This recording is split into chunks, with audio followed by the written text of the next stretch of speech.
Okay, so I want to welcome everybody to our municipal plan update and informational community meeting. My name is Rebecca Stevens. I am the chair of the Planning Commission here in Rutland City. And I'd like to take a moment just to introduce our other members that are here tonight. We have Erin Hildebrand. Hello. And Jared Blake. And we also have with us today the staff that's behind all of our planning and zoning magic. We have Ed Bode and Luke Alexander right over there. So tonight's meeting is going to be an update that is going to be provided, and then we're going to have a nice time of some information and question time and discussion.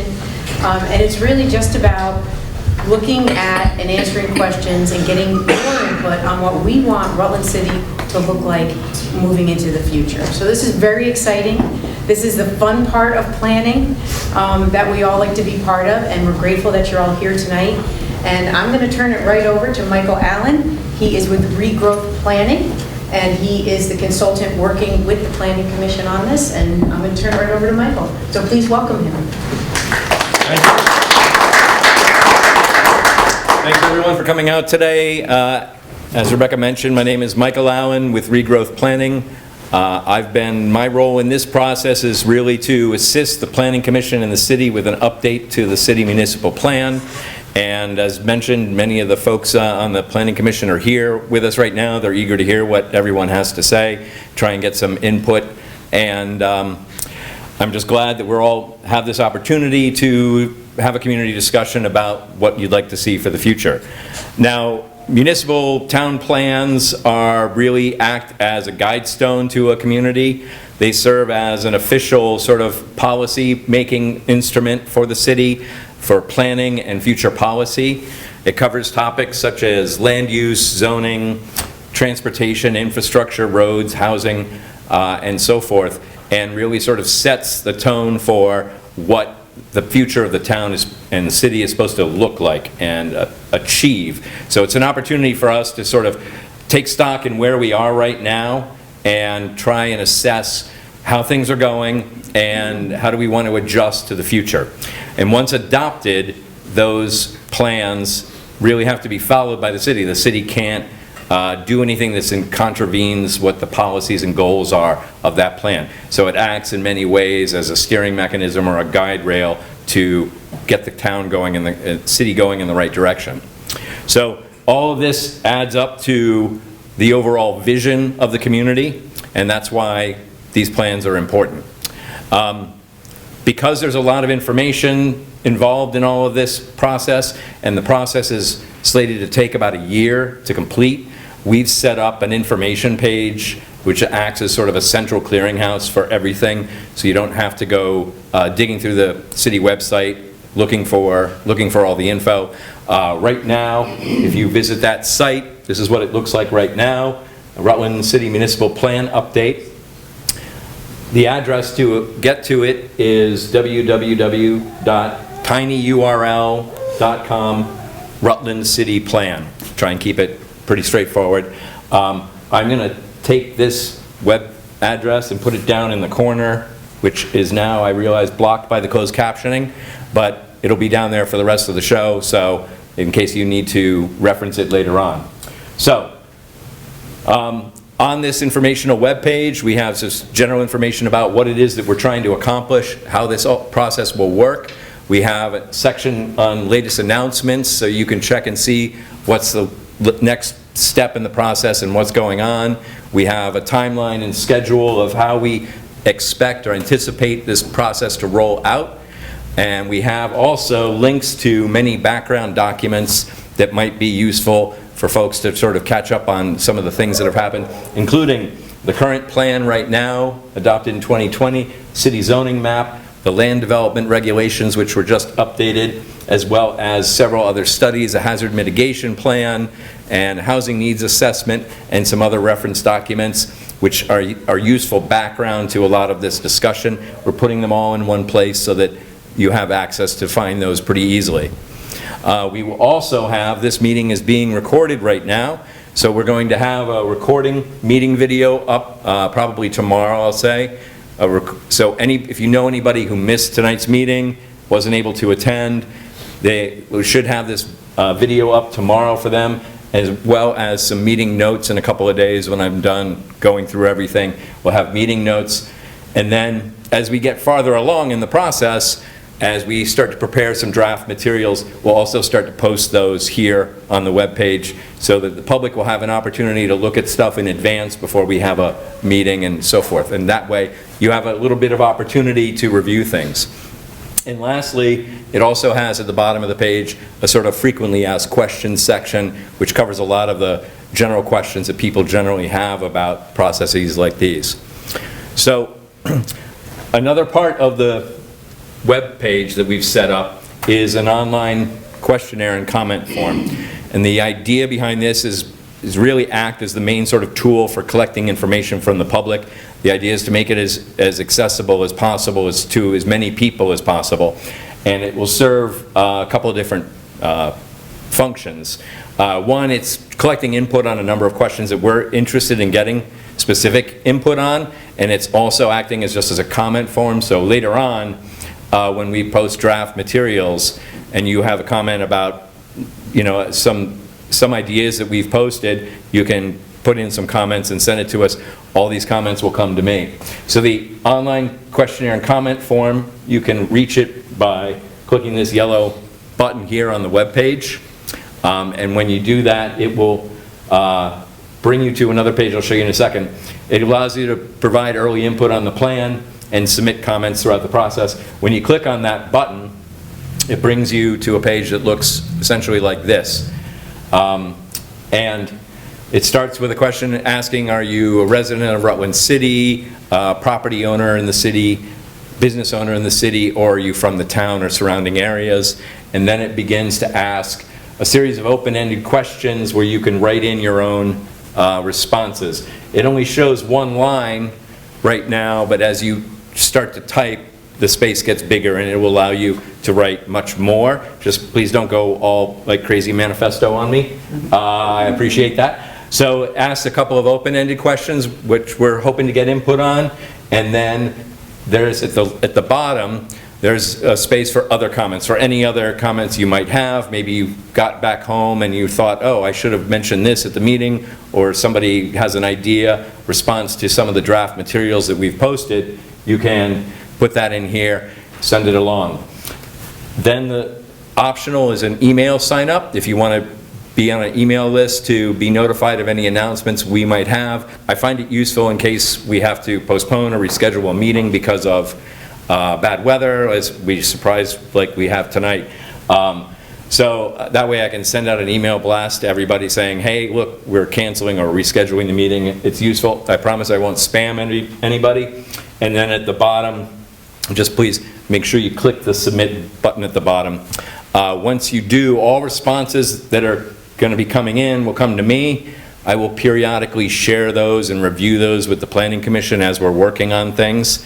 And then I'll also, probably about once a week, take the comments that we've collected and update them and put them on the informational webpage so you can read what other people's ideas and comments and so forth that have come along. So that's the main idea behind that, and try and keep it as open and transparent as possible.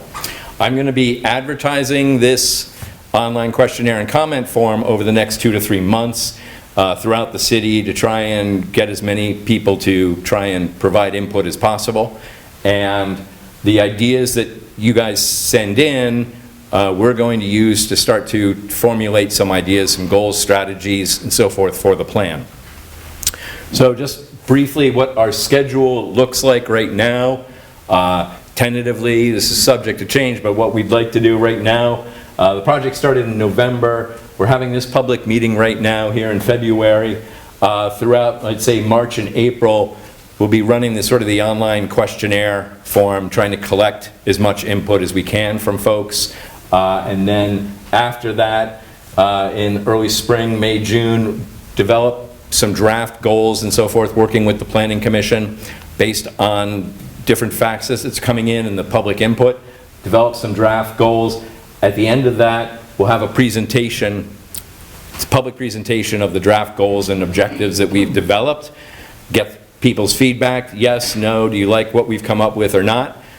Based on that, we then adjust things and start to pull together, draft the actual plan, putting those goals and objectives into the plan. That would probably happen, I'm thinking, around in the July-August period. In September, we would have a presentation of the draft plan, much like tonight, present everything that it says. A copy would be posted on the informational webpage for you to look at in advance. So we would have a presentation of that draft plan, get any comments, up, down, yes, no. And then after that, I'm thinking in October, November, draft the final plan and prep it to be ready for adoption by the city. And once we get into the public, there'll be public hearings and adoption process that'll probably take about 3 months generally, but that's the idea. So I wanted to have a session where we have numerous points along the process where the public is invited to come in, and we can do a sort of assessment of what do you all think of where we are. So that's the main idea there. So the Rutland plan, I'm going to move this over here now. The Rutland plan, the city has had master plans, municipal plans for several decades, going back to the 1960s, possibly earlier. I'm not sure. I'd check with Ed on that. But they are really sort of snapshots in time at various points in the city's history. They have to be updated approximately every 8 years because we want to be able to stop, take assessment of where we are, what are the current issues, and see if we need to make adjustments. So they need to be updated about every 8 years. And they should reflect any sort of changes in the community that have been happening. And as we are here tonight, they also need to include public input, some sort of interaction where we reach out to the public and make sure that we're getting input from folks who live and work and own property here. Some common themes looking through all of the old plans. There's some notable ideas and issues that have popped up over the years and over the decades that the city has always kind of been trying to resolve. One of those is, especially more recently, a lot of vacancy in the upper floors of buildings downtown. That's an issue that's been repeatedly mentioned in plans that have tried to develop some strategies to adjust that. Another theme is a recurring effort to try and improve the aesthetics of the city as you're entering into the city and downtown, improve the sort of the gateways, if you will, of the approach as you're coming into the city. Also, the redevelopment of the downtown plaza, particularly now with Walmart now relocating. It might be another opportunity to revisit that theme and maybe see what opportunities it presents as far as doing something different there that might better reflect the historic sort of built pattern of the city. And also there's a lot of underutilized potential housing just out around the downtown. That's been a common theme. The city has a great deal of housing stock which is pretty old, and a lot of it isn't being utilized as well as it could be. The current plan right now looks like this. It was adopted in 2020, right around when COVID hit. So most of the plan was written before COVID. And as we know, that changed a lot of dynamics for everybody. And it provides, it does a very good job of providing a lot of narrative detail and data about the existing conditions of the city, exactly what is happening at that point right then in the city, but it doesn't really provide a lot of guidance on the future or what steps we want to take. So in that regard, the current plan doesn't really have, I think, a lot of vision for the future, and that's something that we would like to change in this overhaul. So we would really like to completely rebuild this plan from the ground up, really focusing on what do we want the future to look like, and what are the steps involved to maybe get toward that, is something I think the current plan is a little bit weak on, and I'd like to sort of flip that script, if we will. For example, in reading through the plan identifies some notable and good goals that we would like to work toward, such as enhance the quality of life for all city residents. But it doesn't really say how, or what does that really look like, and what are the steps that we would take, or promote economic development, or increase the population, improve the housing stock. But the plan doesn't really go into, well, okay, how, where, how are we doing that? So these are some of the issues I'd like to try and address in the plan update with everybody. Luckily for us, I should just make a dedicated spot for that. Luckily for us, the city's been busy for the last several years doing a lot of research and studies on some of the things that have been happening and some of the issues that have been happening. There have been 2 housing studies, one within the city of Rutland, one the Rutland region. There's been a gateway study looking at the aesthetics and providing some ideas about what are some improvements we can make, physical improvements to improve the aesthetics as you're entering into the city. Reimagine Rutland strategic plan, which really looked at the dynamics of the local business environment and so forth, and what are some ways that Rutland can strategize what sort of jobs and businesses it would like to attract, and how to attract those. The Innovation District Placemaking Plan, which really looks at how do we improve the sense of place of Rutland and creating a nice environment for people to live and work and so forth, a nice and friendly environment that's welcoming and attractive. And then also residential zoning analysis, which really looks at the way the zoning has been in the past, really covers wide swaths of neighborhoods that were all built in various different time periods. It doesn't always reflect the nuances of each neighborhood, and are there ways that we can adjust those to maybe provide some more flexibility for homeowners to do some work, expand their house, and do some, I guess, incentivize some rehabilitation on them to try and get some of this housing turned over. So our approach is right now taking a lot of these studies right now and going through them and figuring out what recommendations they have that haven't been already started or started to be implemented. What can we carry forward and bring into the plan to help inform the plan? And then also combining that with collecting input from the public to see what are the new goals and strategies that we would like to have, and put that all together in a completely new plan that provides much better direction and vision for what we're looking to do. So before we jump into hearing from everybody, which is the reason we're here, I want a quick recap on some of the things that have changed in the years since the last plan was adopted, because quite a bit has changed. Obviously, we had the COVID pandemic, which brought with it a lot of migration, especially into Vermont and the more rural areas around here. We've seen a very dramatic rise in a lot more home occupations that are being developed. A lot of people have been quitting their job and starting their own businesses, which has had an effect on many markets. We've seen a continued rise in popularity of short-term rentals, which brings with it, some investment in local opportunities with people coming to visit, but it also puts a squeeze on some of the local housing stock, especially for rental units. We've seen a continued rise in online shopping with regards to more people buying stuff from Amazon that just gets delivered right to your house. It's sort of increasing in demand, and this has had also a corresponding effect on the decline of demand for retail and office spaces.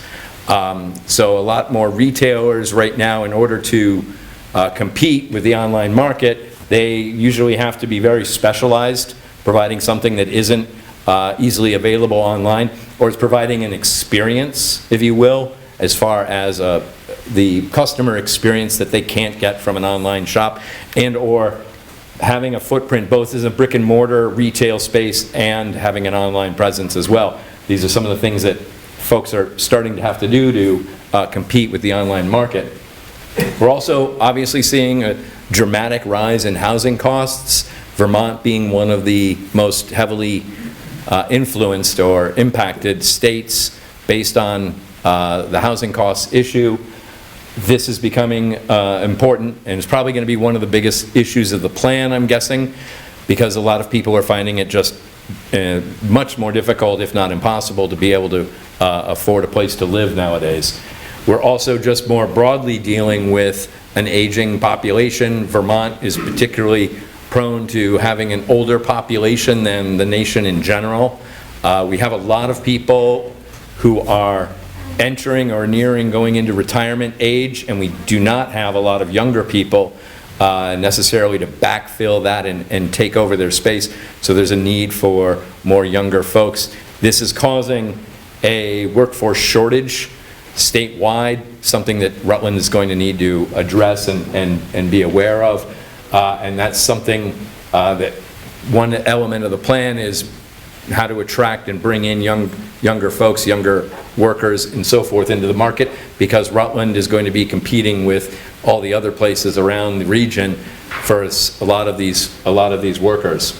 And of course, much more locally here, another issue, a big change is Walmart relocating out of downtown, something that is perhaps an opportunity for us as far as looking at what that plaza looks like.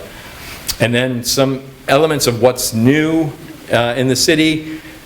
Since the adoption of the last plan, we've seen the new rec center at College of St. Joseph campus being developed. The Wonderfeet Kids Museum just across the street opening up. Amtrak service now offering service up to Burlington is added, which was new. The Woodstock Avenue road reconstruction was completed not too long ago. The Mint and Hub CoWorks right here, these spaces being created and provided to the public. The city zoning was recently updated last fall. The downtown tax increment financing district was passed and created, and with it bringing a number of important projects throughout the city, which I think will be trying to do some of the things that we're going to be talking about in this plan. And also finally, some of the Rutland Creek Path segments being completed and the ongoing work that's been happening with that. Coming soon, as you probably know, the new downtown hotel at the former Berwick Hotel site. Water lines for Center and Wales Street going to be happening later this year.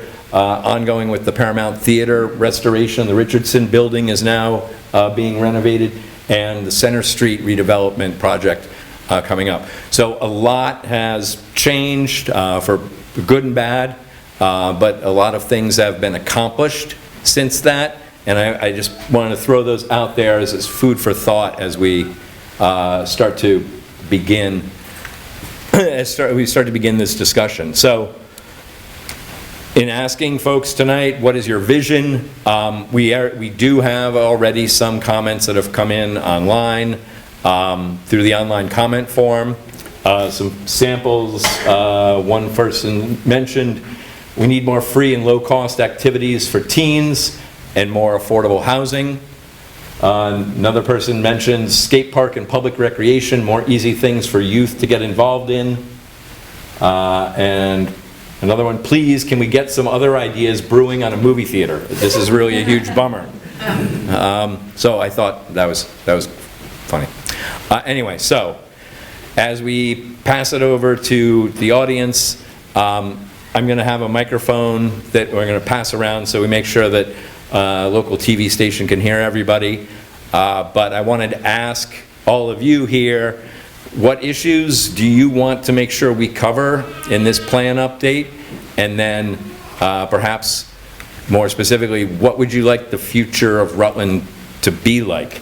And I want to just kind of now turn it over to folks here, and we'll just have a discussion. I'm going to, if I do this right, I feel like this is a lightsaber.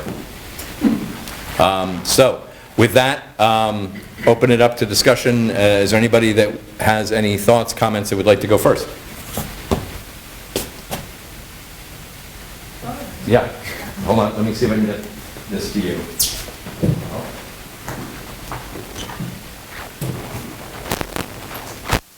I have lots of things. Is this working? Yeah, okay. Oh, okay. I have lots of things to share, lots of ideas. Of course, anybody who knows me knows that. One of the biggest problems that I've seen is that a lot of things are inaccessible to a lot of people here as far as accessibility goes. We have a huge population of folks in our community and in Vermont in general who live with disabilities, and those folks are not able to get out and do things, and even if they are, they can't get down the sidewalks, they can't get through the doors. Things are held on second stories, there's no access or elevators. So as we're building new things or renovating new things or thinking about multi-use housing, I think it's really important, especially with an aging population, to consider making sure we have accessible buildings, housing, shopping, things like that, so that these folks can participate in the community because people want to, they just can't even get in the door in a lot of places.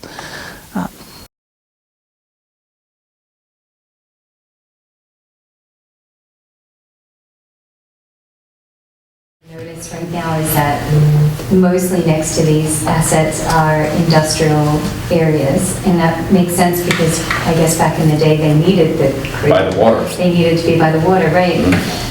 But that's not the case today, and so now when we think about creating wonderful places for people to live, these natural assets become really important. And so thinking about those and planning around them would be wonderful and make Rutland a more beautiful place to live. Okay, thank you. I realize handing folks the microphone sometimes makes people more shy. If I take the microphone away, are you more likely to? Well, and I did the survey before I got here, so I wrote down my answer to the last couple, which is where you're starting at the end and working back. But I did say about creating a reputation for safety and public safety, a reputation for public safety, and establishing a strong reputation as a pro-business city. And then in the additional comment section below that, because I couldn't resist, I included reverse the declining population and shrinking grand list with new opportunities to live, work, and do business within the city limits. Okay, thank you. So thank you. How many, just a show of hands, how many folks have already found the online comment form and submitted? You have, anybody else? Just one? Okay, maybe two. Well, you don't count. You already. So yeah, that's really one of the ways that we're hoping to collect input. So obviously, if you get home this evening and think of something else, or you're talking to somebody who wasn't able to make it, please point them toward that, and we'd like to hear. Toward the topic of reputation for public safety. Do you care to elaborate on that? Any? Well, yeah, sure. That you asked. Very simply that right now, whether it's perceived or reality, and the volume of calls in the city show that it's more of a reality than perceived, but they both work against the opportunity for attracting the younger families you're talking about, the people who want to live here, to work here, and then the businesses to invest here. So that goes, one begets the other. I think it goes hand in hand with the economic development. We have to make sure that we bring that public safety reputation back to the city so that we can get people to move here, to live, work, and to invest here. Okay, thank you. Yeah, one of the things that I think personally I would like to focus on is particularly any ways that we can improve just the general appeal of Rutland. I think would go a long way toward attracting folks and making it a more desirable place to either just visit or work or live. And that, I think, is one of the things that I definitely want to make sure that we look at. So, and that speaks to that. Anybody else? Thoughts, comments? Yeah, I guess I'll just make a quick comment. I don't need the microphone unless you need me to hold it. The only TV station does need to be able to hear you, so there we go. I would just hope that there's been a lot of work going on the last year or two in different committees throughout the city and Rutland County, and I would just hope that, and some of the folks that have been involved in those committees are in this room, and I would just hope that those were taken into advisement in the city plan. Duplicative conversations, things that have already been talked about and presented to hundreds of people, and just to make sure that we're not just doing work that maybe already has been done. Okay, thank you. Yeah, one of the reasons that I mentioned some of the other studies that have been done in the last 5 or 6 years is because I want to make sure that we encapsulate those. There may be some other work that's happened prior to that, and I rely on Ed and the city planning department to help me flush those out. Any other thoughts? Okay. Thanks. Yeah, I think I'd say in line with the reputation of crime is the reputation of substance abuse here. I think we have a strong and poor reputation for a lot of drug use happening, but there's also a lot of good sobriety and recovery happening as well. And I'd like to see some more of that highlighted. Okay. Thank you.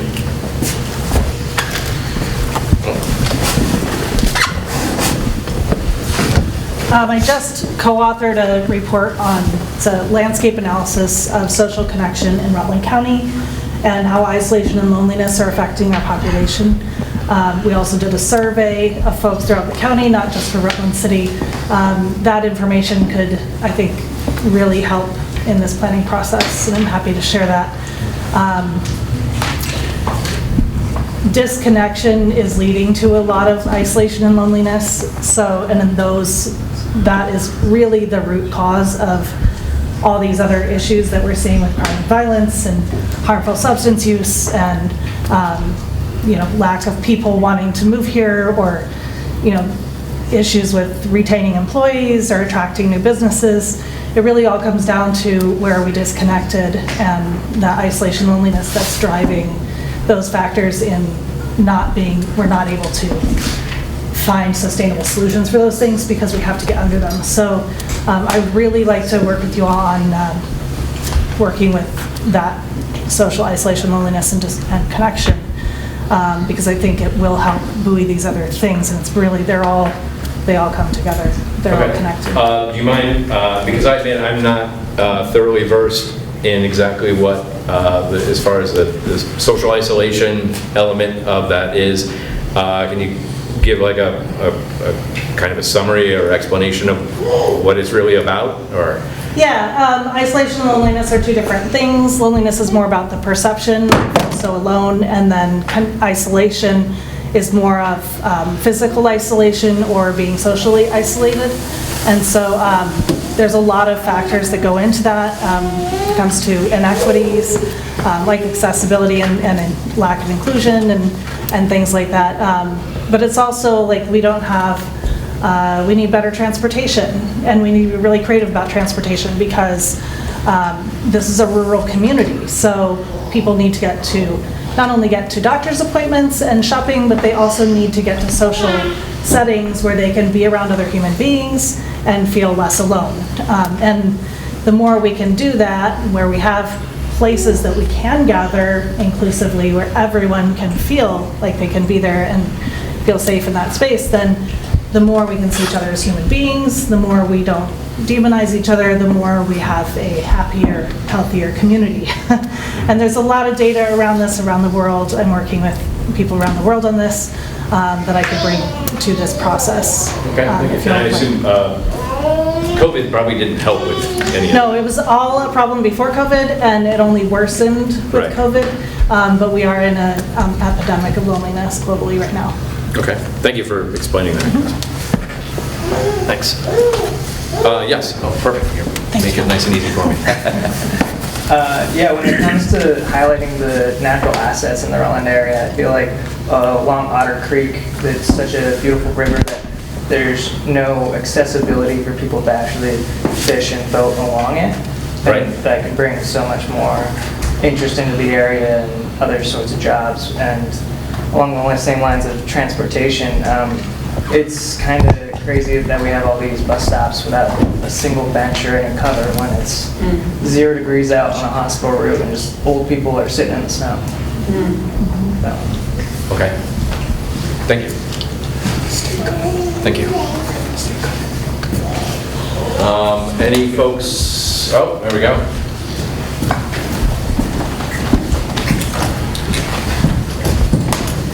Thank you. I have a couple of issues. First one is we have a major headquarters here in Rutland, that's Casella, and I'm the chair of the solid waste district. And things are changing very much so in solid waste, and we should use Casella, who's already here, and build facilities to reuse products that we have in the waste stream. Right now, we said we have a pre-sort facility right here in Rutland. They're sending everything out of state and out of country. Why aren't we producing it here, building it here, and then resell it? That's an opportunity, because they're already here. Second thing is walkable neighborhoods. We need to connect the neighborhoods into, by a simple bridge on Pine Street, a simple when the plaza gets moved around, we connect to the Happy Valley, if you want to call it that. Connect that neighborhood like we used to do during the 50s and 60s. People used to walk to work. We need to have a walkable community. I think that's very important. That would go right down the theme here along the riverfront.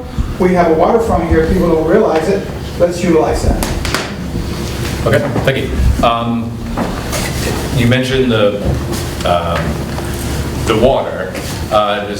Were you saying with the bridge? I'm not familiar with the Happy Valley. Is this So the the railroad? backside of the plaza. What's that? The backside of the plaza, that whole Okay. neighborhood. So is the railroad acting as a barrier? Yes, but we got one exit. We should have a couple where people can get across.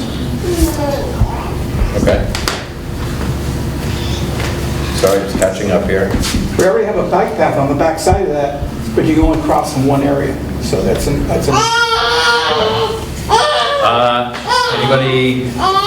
Anybody else?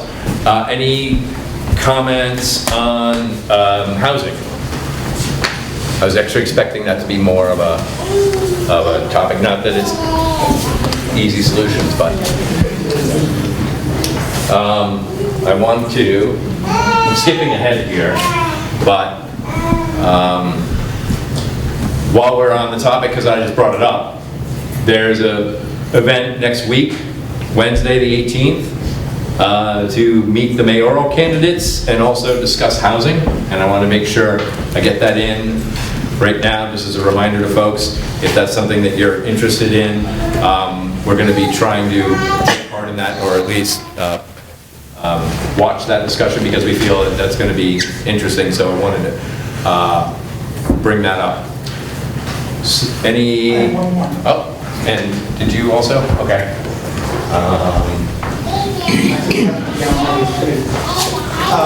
How many committees are you on? The TIF district, too many. The TIF district, we need to continue on our plan. That should be in the next 5-year plan, because we only have a 10-year window to complete all these projects that we have on our list. And most of that is housing, by the way, opportunities. So we need to work really hard at that and attract investors in and deal with the housing and deal with the retail downtown. Okay. Thank you. I saw the developer that's putting new housing in the Happy Valley or the NE West, the West End, we'll find that.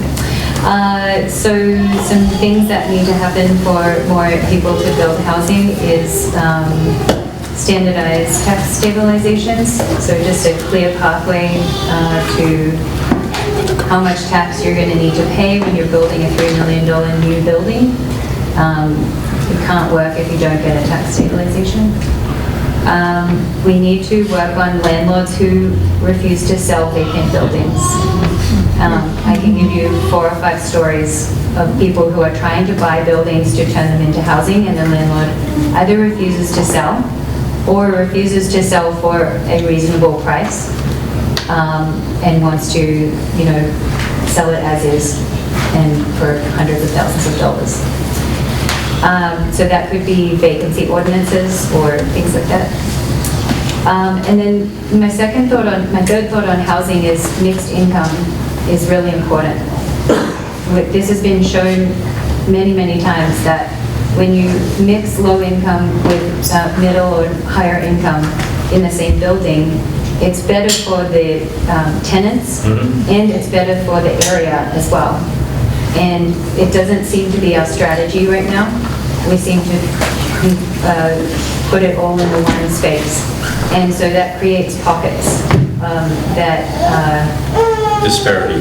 of disparity and disconnection as well. So it would be great to see a plan around how we work, especially on things like transitional housing and low income, working with private developers and partnerships to create mixed income. You see, like in Burlington, any developer has to put in 20, I think it's 5% or something of low-income housing. That's just one way, but there's many other ways to do it and to encourage that and bring those organizations to work together. Okay, thank you. Actually, well, I've got a follow-up. You mentioned the landlords who are refusing to sell. Do you feel that that's a contributing or a big factor to why we have a lot of vacant homes? Absentee landlords. Yeah, and I've actually tried to do some research with the landlords to understand why they don't want to sell, and I think that would be a worthwhile area to explore. Some of them believe that there is going to be a boom at some point, and so They're just they're waiting just going to to sit cash around in that on it. ticket? Yes, and so there's not really any incentive. Like, why would they, to them, anything under 10,000 in tax a year is like nothing, because most of them are millionaires that are out of town, or even in town. Some of the in-town millionaires just sit on them. They've seen lots of booms and busts, and so it feels very risky to invest in building out apartments when maybe in 5 years' time Rutland is not in a boom. So this is like, different perspectives. Like, some people think the other way, like, oh, I'm not going to invest that much money in this building because in 10 years' time it's not going to be worth that. Right. And then finally, there's a lot of the older stock have issues like asbestos and lead, and a lot of the regulations that are around that is a lot of money. Not just money, but it's actually the difficulty in getting people to do it. A lot of them can be booked out for 6 months to a year. They don't advertise. It's just hard. And so I think there's some areas there where the city could assist in making that smoother and easier for landlords that specifically have vacant old buildings that are subject to these new laws to help get them in line with regulations so they can be occupied. Okay, thank you. So on the point about folks sort of sitting on a lot of these vacant houses, waiting for the right moment to cash in and sell out, you had mentioned that they don't feel right now it's, the reason I'm bringing this up is what I was thinking is rather than trying to figure out a way to get them to sell, is figuring out a way to get them to say, okay, it's not going to move unless they fix it up and incentivize or somehow convince them that they need to put some money into it to make the flip happen. What would be your sense as a developer on the likelihood of that happening? Like using a carrot rather than a stick to incentivize? Maybe. Either way. The wall here. Yes. Yeah, I think you need both. So making it easy and simple as you can, but also if you're looking at investing millions of dollars, you want to feel confident about the city in 10 years' time. So having a clear plan of how the city is going to get to X number on a grand list, and showing that, okay, if we build X many houses worth X dollars, then our grand list is going to be this much. That's bringing the tax rate to Y. Like, we could model out some of these things that then show investors, if you put your money in now, in 10 years' time, it's still going to be worthwhile. Connecting with Killington, to be honest, is the biggest driver, I feel, as a developer. The biggest confidence area is a connection with Killington, because it's growing and we could be its gateway, and it's going to need workforce housing. And so that gives confidence beyond just Rutland's going to be the same thing. There is a big reason why it's going to grow. So we need to maintain that connection to Killington and grow that as a partnership and see ourselves as, as positively connected to them and being a part of that community. Okay, thank you. Sorry for putting you on the spot so many times. Thanks for... On that point, sorry, before, was one of the things I was imagining was if we could identify a number of, let's say, a big pool of some of these vacant owners and get them all to the table simultaneously and say, if all 20 or however many of you all signed on to this at once, would it give you more confidence if you're all doing this as a pool that 20 or 30 houses are all going to be worked on, if that would increase the likelihood of them signing on to something, signing on to a carrot, I guess. And I just wanted to add, because this is the master plan, we want to certainly talk about energy efficiency. So we're talking about developing new housing as well as developing and redeveloping existing buildings, whether it's for business use or other, that we also make sure that we're focusing on the energy efficient standards that we can now achieve, which are tremendous. I actually run an organization that has a 35,000 square foot building on the other side of the tracks over here that was incredibly energy inefficient when I started. We did a major energy efficiency project that added the largest solar array in downtown Rutland on its roof. We did, obviously, weatherization, including solar glass, energy efficient lighting, and it dropped all of our costs, our monthly energy costs down, and was, of course, having less of an environmental impact. So it's a win-win, but that's one of those things when we're thinking about master planning for the city that we need to make sure that we're thinking about energy efficiency at the same time. So, and a lot of that work is a main ticket item as far as upfront cost. So it's something that we need to be aware of. Thanks. Oh, yeah. Okay. So if I can. One more. Thanks. I really appreciate the conversation on the housing, all the ideas and development. I just want to add, as someone, I have lived in gateway communities, 2 national parks, 2 major ski towns out west, and I've seen how the development was not necessarily managed well from the beginning, and then all of a sudden that gateway community became another unaffordable community hosting millionaires, and the people that work there had to live 30 miles out of town, and where they didn't even have emergency personnel to drive ambulances that could live in the community. So I know a lot of people don't see Rutland as a possibility that can get to something like that, but I've lived in multiple communities that never thought they would be communities like that either. And I see a ton of potential in Rutland becoming a community that really benefits economically off of being close to Killington if we did things a little bit differently and grew that partnership in these unique ways, which is really cool. But I also want to be really careful and thoughtful how we do it and learn from what's happened out west in those ski towns, so we don't become another gateway community that is even more expensive to live here than it is now. And a lot of people have scoffed at me for saying that, but I've lived it. I've left places and moved away because I couldn't afford it. I couldn't afford to raise a family. And if we want to attract families here that are working people with children, we have to make it affordable still.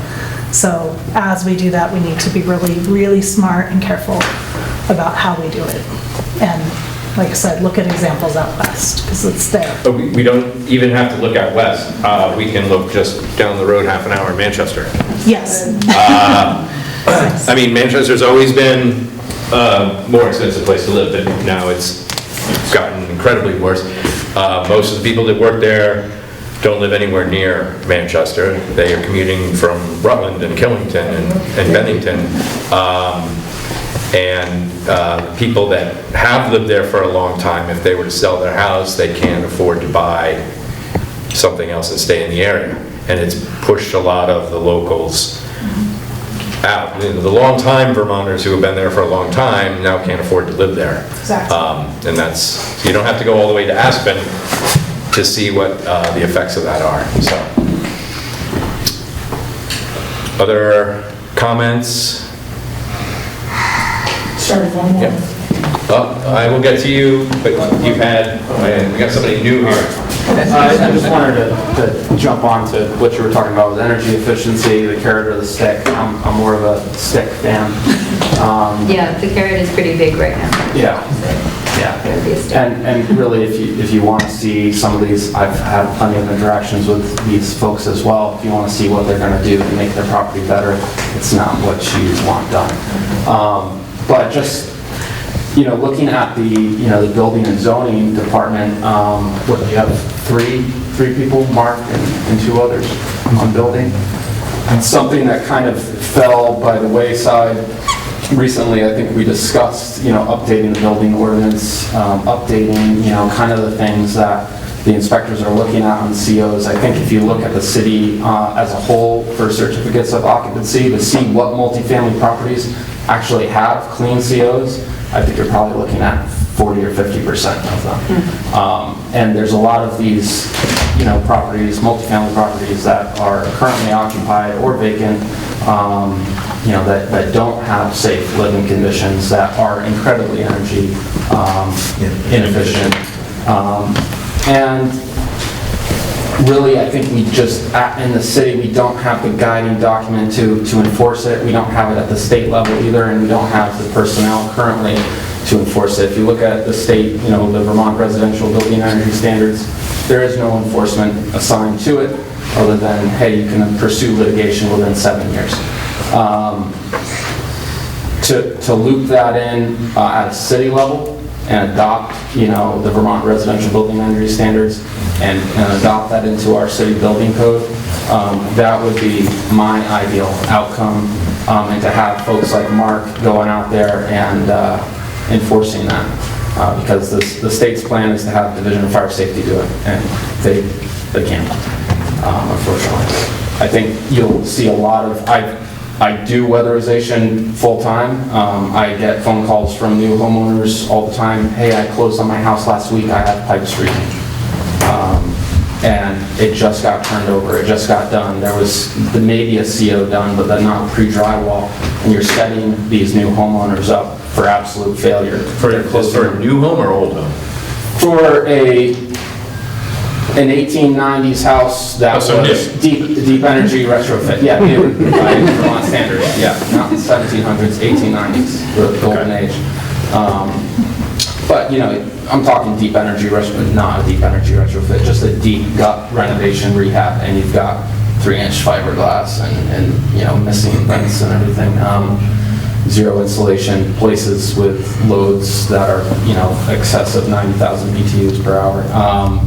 And you're just setting people up for failure, and you're setting people up to pay $9,000 a year. I've been in homes that folks are paying that, or on average maybe $3,000 a year in heating costs. And the homeowners don't know what they're getting into. Some of the folks that are doing work don't really know the second and third order effects of what they're doing, and unfortunately there's no help with us from the state right now, and I think it's time that we just pivot into it and take the responsibility on as a city and try to update and increase our efficiency and health and safety of the housing stock that we have. We have plenty of it, like you said. It's just been ignored for far too long. Okay. Thank you.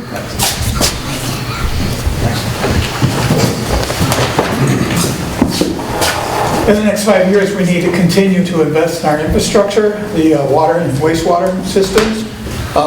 It's going to be very important for all this growth that's happening, and the stormwater, which is a big issue with Otter Creek. We need to keep our eyes on that. We got a big project at Meadow Street. It's going to happen this summer, but we're going to have to continue with some other, as the new projects come on, we're going to have more storm runoff. So we need to plan that in our plan and make sure Public Works is staying on top of it, and that we keep investing incrementally into these infrastructure. It needs to keep up with the pace. Okay, thank you. that's one of the things, as far as a lot of the prior reports, one of the one I haven't really taken a good hard look at yet is the hazard mitigation plan, and that would feed into that. Other thoughts, comments? Otherwise, I'm going to start picking on folks who haven't spoken yet. Anybody? Well, I don't know where we are on time. I don't want to wrap things up early, but I would very much encourage everybody to please take part in the questionnaire, provide whatever insight you have. We're particularly interested, at least at the surface level, of looking at what ways we can improve the city, just the appeal of the city, the attractiveness of the built environment, and trying to build off of the strengths that the city already has, sort of historic form and character. And I think that will go a long way. Any other comments are, of course, appreciated.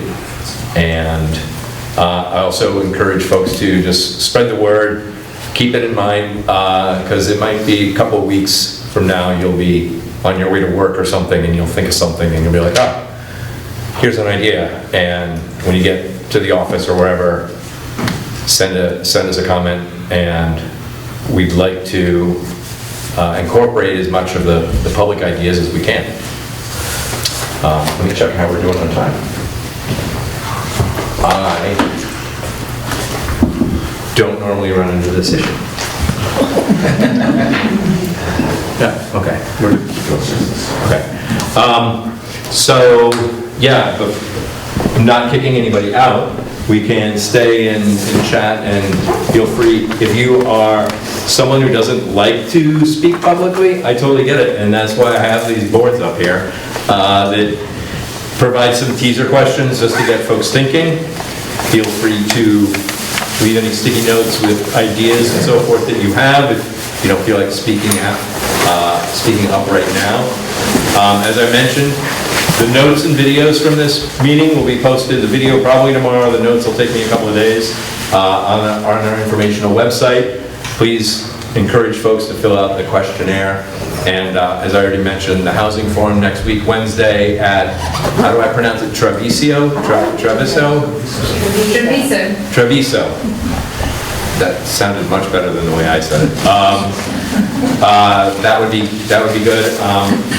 Also, because you also get to meet the candidates, so I wanted to put in a plug for that. But then again, here's the informational website, and feel free to stick around and talk. Otherwise, thank you everybody for coming tonight.